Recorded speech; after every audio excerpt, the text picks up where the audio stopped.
Kali ini aku mau bercerita tentang kisah di Kulik Boy Gombel, tapi sebelum ke pokok cerita jangan lupa pencet tombol subscribe dulu.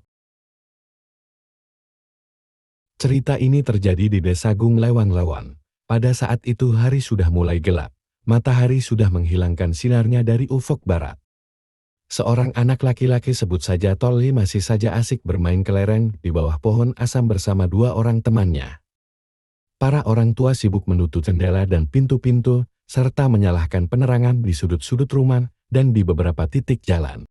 Sesaat kemudian dari kejauhan, terdengar suara seorang wanita yang memanggil anaknya, menyuruh agar lekas masuk ke dalam rumah, karena hari sudah mulai gelap. Ya betul saja, suara itu adalah suara ibu dari anak laki-laki yang bernama Tole. Tetapi Tole tidak langsung memenuhi perintah ibunya, ia masih saja asik bermain kelereng. Sedang kedua temannya sudah berjalan pulang meninggalkan Tole yang masih sibuk dengan kelerengnya. Sekali lagi ibu Tole memanggilnya agar cepat masuk ke dalam rumah, namun si Tole tidak menghiraukan dan masih tetap dalam posisinya enggan beranjak sedikit pun. Karena kesal si wanita itu bermaksud mencari sapu, lalu menghampiri sang anak karena tidak mau disuruh pulang.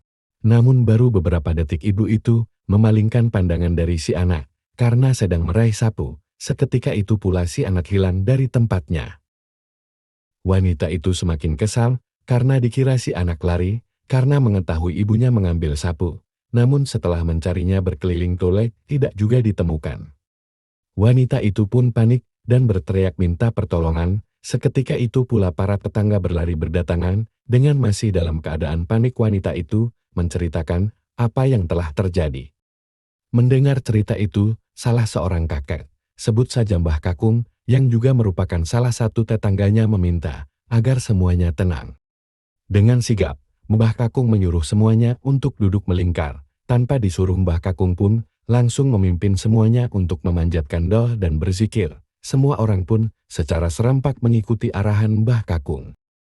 Tak selang beberapa lama di tengah-tengah kusyuknya orang-orang berzikir, terdengar suara tangisan anak laki-laki minta tolong dari atas pohon asam. Sontak semua orang pun kaget dan langsung menolong anak itu turun. Usut punya usut ternyata si anak laki-laki itu digondol Hewahi Gombel yang konon memang suka menculik anak kecil pada saat waktu menjelang maghrib. Jadi untuk para anak-anak jangan bermain di luar rumah. Jika sudah mendekati waktu maghrib, alangkah baiknya berada di dalam rumah atau pergi ke masjid bersama orang tua untuk menunaikan salat berjamaah.